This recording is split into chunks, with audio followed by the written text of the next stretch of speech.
We have. Is it unanimous? It is. I'll ask if you could give the bailiff the verdict form.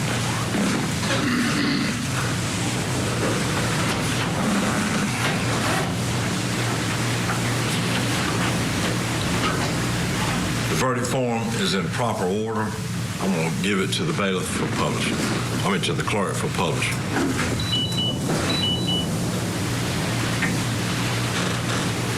The State of South Carolina versus Ronnie Todd Jr. in indictment number 2023 GS2200128 as to the offense of the murder of John Ashley Altman occurring on or about July 20th through 21st, 2022, we, the jury, by unanimous consent, find the defendant guilty. In the indictment 2023 GS2200129, as of to the offense of the murder of Emily Richitelli, occurring on or about July 20th through 21st, 2022, we, the jury, by unanimous consent, find the defendant guilty. And there you have it. Boy, that was a fast verdict, wasn't it? Only 30 minutes time to convict this guy. But you heard the testimony. I mean, you saw this was laid out pretty clearly. He made very damaging statements about what he was going to do. He was jealous, he was enraged, and he took it out on two people in this world that at one point he loved. So now, let's listen to some of the most heart-wrenching moments that followed that verdict. The victim impact statements. John Ashley Altman's 12-year-old daughter and Emily Richitelli's sister both gave statements to the court. Let's go back in. You murdered my dad, my best friend, my hero, and my biggest supporter all in one. I still call and text him sometimes hoping it'll go through. And he will say it was all just a really bad dream. I wonder who will walk me down the aisle on my wedding day. What you did had me as a 12-year-old girl asking myself, maybe if I would have been there, I could have made things turn out differently. Maybe, just maybe, I would have seen you coming up or seen the headlights from the other yard and looked out of the window and seen you coming up to murder my dad and Emily. I miss my dad more and more every day.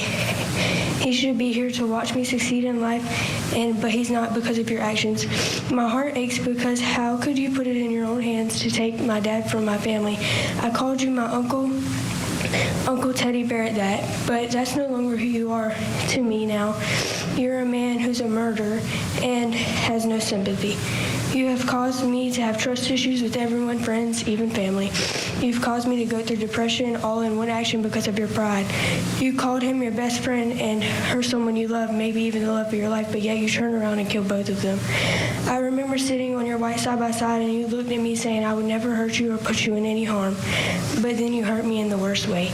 I can't even sit through a wedding without crying when the father-daughter dance comes up because I know that was taken from me. We used to all sit in the shed and you and Dad would tell me how things worked and how to fix them, laugh together, and smile. Everyone always asks me why I don't post about you or be mean on social media about you, and the answer is because I'll never stoop to your level. And you will never get a piece. You will get a piece of my hurt someday, but only a piece. You sit here in this court smiling and laughing as if anything was ever even funny. You took two beautiful souls. I remember the smell of two tragic deaths as if it was yesterday. Most people's questions would be why, not mine. I know why.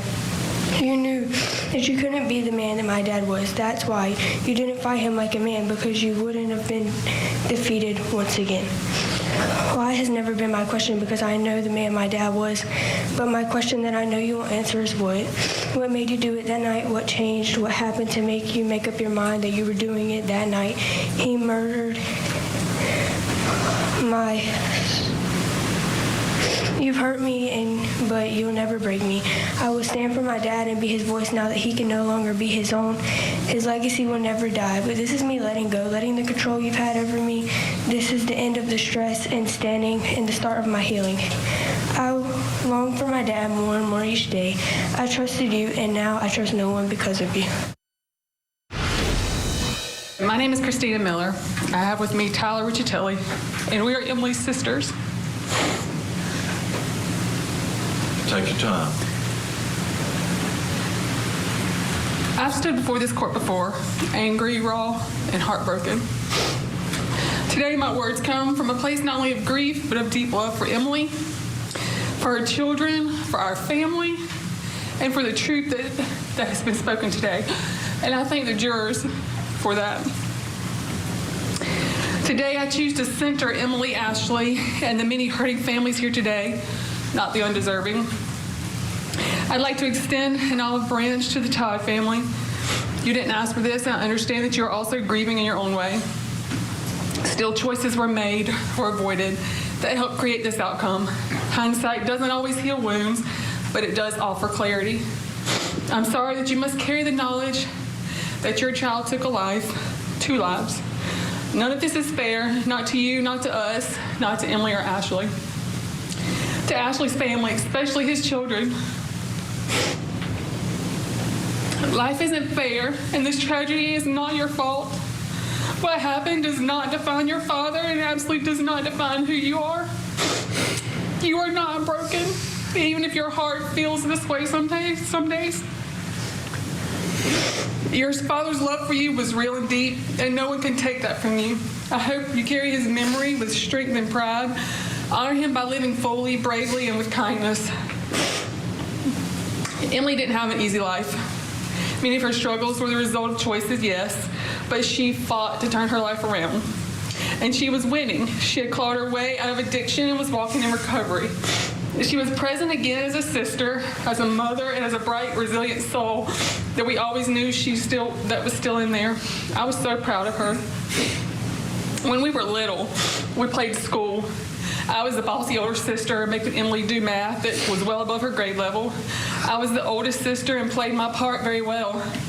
Looking back, Emily was your stereotypical younger sister. She followed me everywhere and drove me crazy, of course. I remember she used to make me hold her hand while we fell asleep. I rolled my eyes at times as my arm was awkwardly displaced up here in the bed. But now I'd give anything to hold her hand one more time. One of my favorite memories is from our grandparents' 50th wedding anniversary at the beach. We snuck out, and I say that loosely because our parents knew, but our grandparents didn't. And if you knew the Richitellis, you would understand why. We found a group of high school wrestlers and spent the evening laughing under the stars at the beach house playing games. I was a big girl and self-conscious, but Emily was beautiful, slender, outgoing, in some way out of someone's league. I rode on her coattails those nights as we hung out with those boys. It was so fun being her wing woman. Most recently, we were together for our youngest sister Tyler's bachelorette weekend. We rented a house on Folly Beach and acted like kids again. Emily and I were the grandmas of the group. We played DDs and caretakers to the younger girls. We carted around the group of 20-year-olds like we were their bouncers. We laughed, slumbered together, got sunburned, and went shopping. We bought matching tank tops. Emily was a shopper, and that's something that we shared. I didn't know it would be our last time together. These are the moments I will hold forever, but there should have been more. Emily was robbed of the life she was finally building. Her children were robbed of a mother. We were robbed of a sister. I never got a chance to tell Emily how deeply proud I was of her strength, her motherhood, and her second chance. And now I never will.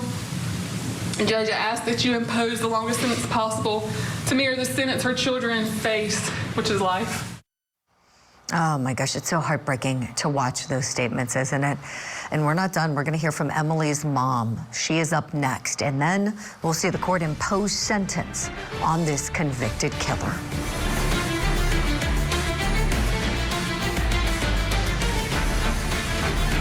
Matriarch of the Adelson family gets arrested. Terrible. Donna Adelson is facing charges of murder, the death of her former son-in-law, Dan Markell. Prosecutors say a bitter child custody battle was the motive for the murder-for-hire plot. Now that Donna has turned into a defendant, what's next for the Adelson clan? Now that the ship is really sinking fast, blood doesn't matter that much. The Matriarch Mastermind murder trial. Live coverage begins next week, only on Court TV.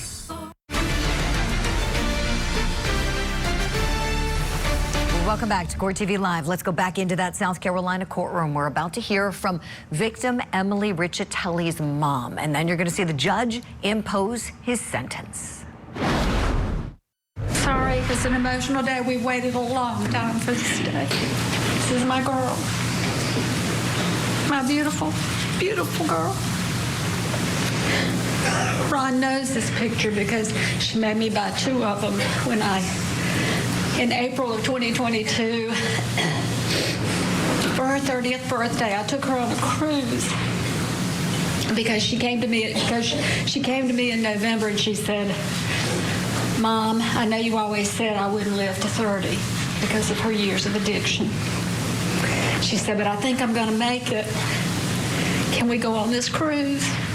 And I booked it that night.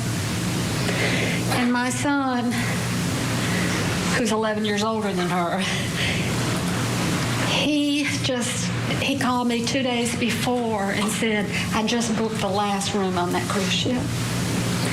So we had the pleasure for her 30th birthday, certainly not knowing it would be her last, that we had all these family pictures taken. She said it was the best trip ever. And she cried when we walked on the ship and she saw her brother. I just had the most wonderful memories and pictures of the 2 of them together. Such a strong love. So I just wanted you to see her today, the way she was before he blew her brains out. I went to the place where she was murdered. I can't do that. No, you do good. So yeah, there's always something I do that I'm not supposed to do, so whatever. Well, I figured today I can get away with it, right, Your Honor? you take your time. We will hear anything that you have to say. So we had those good memories, and she had that trip of her lifetime. So I do have some written words, and it'd be better if I stick with them because I'll get off. But I thank you all for your patience. I'm never at a loss for words. Those who know me know that well. But I sat down about, 3 or 4 days ago to write an impact statement. And I sat there and I looked at this iPad and I looked at it and I had no words. There were simply the words would not come what to say. The day of Emily's celebration of life, her son, Michael, who's now 16, he was 13 at the time, and he has high-functioning autism, very smart, brilliant. But he looked at me standing in the kitchen, and he said, I can't find any words, Mammy. And I said, baby, that's because there are no words. There are no words to describe the kind of pain and loss that we were feeling. That all of us in her family were feeling. Emily was not only beautiful, she was a sweet soul with a bit of spice. She told her walk through addiction with anyone who needed to hear it, and by doing so, she helped many through her work with Oxford Recovery as a peer support specialist. One of her favorite sayings was, when you climb out of hell, reach down and bring someone up with you. She always had a smile on her face, appreciating her new life, loving her children and family. If you were lucky enough to have her call you friend, you know how special she was. People were drawn to her. She was like a ray of sunshine and shared hope with everyone she met. She was also very clumsy and silly, laughing at herself all the time. She was adventurous and fierce, and she had no fear, just a desire to be the best mother to her children, the best daughter to me, and the best sister, niece, and friend. And she accomplished all those things and so much more. We've all sat here and we've heard the text messages back and forth during the course of July, but I wanted to, very much in contrast to that, I wanted to share with you some of her Facebook posts that she posted during July. On July the 4th, she said, today I celebrate freedom in more ways than one. July 5th, blessed and free. Good vibes only this week. July 6th, I'm allowed to do what's best for me, even if it upsets people. I've mastered survival Now it's time to live. July 7th, my story is simple. I fell, I stood back up, I learned from it, and now I'm coming for everything they said I would never have. July the 11th, I said, myself, self, and I knew it was me because I recognized my voice and I was wearing my underwear. Today is going to be a good day. July 9th, a year from now, I want to look back and say, yes, I worked hard. I did every possible thing I could have done, and I am where I deserve to be. July 15th, 2 things I know for sure. Struggling doesn't last forever, and God is always on time. July 19th, encouraging someone to be entirely themselves is the loudest way to love them. July the 19th, along with a beautiful picture of her and what she called her mini-me daughter, she said, my little love button, it's been a beautiful summer with you by my side. The unconditional you have for me is all that I need. Hope, filled with hope and love for the future, which never came because Ron Todd took that from her, from all of us who love her. The last text messages I received from her, July 20th, 6:38. Y'all okay? My children behaving, LOL. Me, it was around 8 before I replied. I said, sorry, I was putting edging up in the yard. She said, K. Around 9 p.m., she texts me, is she in the bed, talking about her daughter? I said, me. I said, lights out in 4 minutes. She said, K, just checking.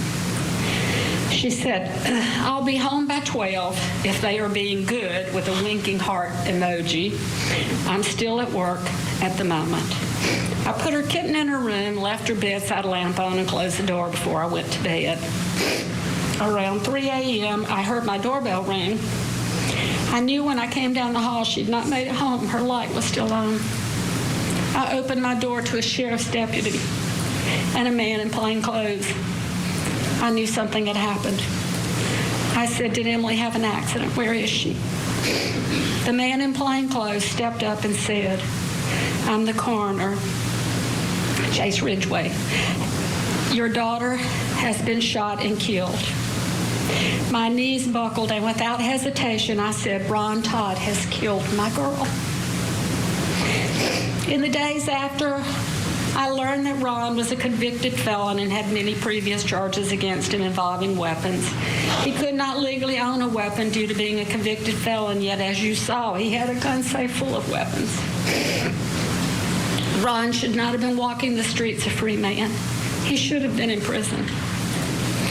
Ron, you've had a lifetime of threatening people, texting photos of guns and threatening to kill people. Everyone in this town knows that to be true. Being outsiders, not locals, we did not know. When I met you, I asked Emily what in the world she saw in you. I named you the Pillsbury Doughboy. Short. Oh, why? Don't do that. Yeah, let's direct your comments to the court, not to the defendant, okay? Okay. I got it. How about that?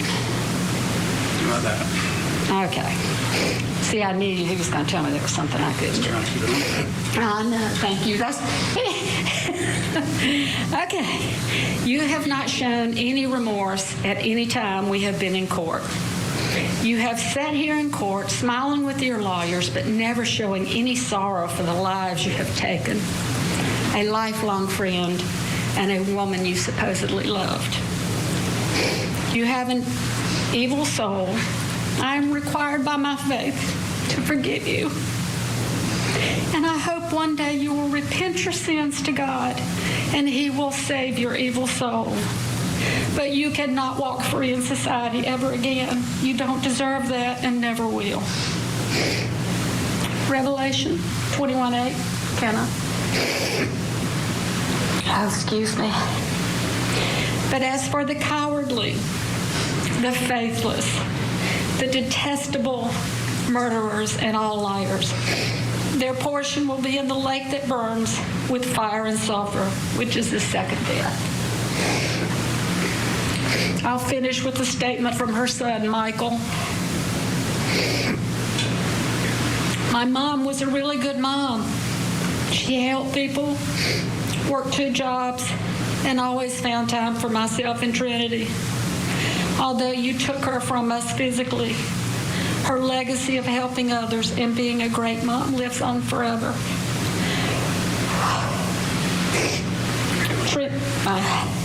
Trinity and I welcomed you into our lives, and you betrayed us. You killed our mother, and it hurt us. We wanted more time. I hope you spend the rest of your sorry life suffering for what you have done and the pain you have caused us. Mr. Todd, on indictment 2023 GS 2200128, you have been found guilty by a jury of your peers. The sentence of the court is that you be committed to the State Department of Corrections for the rest of your natural life. With regard to indictment 2023 GS 2200129, the sentence is that you be committed to the State Department of Corrections for a period of the remainder of your natural life. These sentences are to run concurrently under the law of the state of South Carolina. When you're sentenced to life, that means there's no parole, there's no good time. You'll spend the rest of your natural life in prison, and it will serve no purpose to run it consecutively.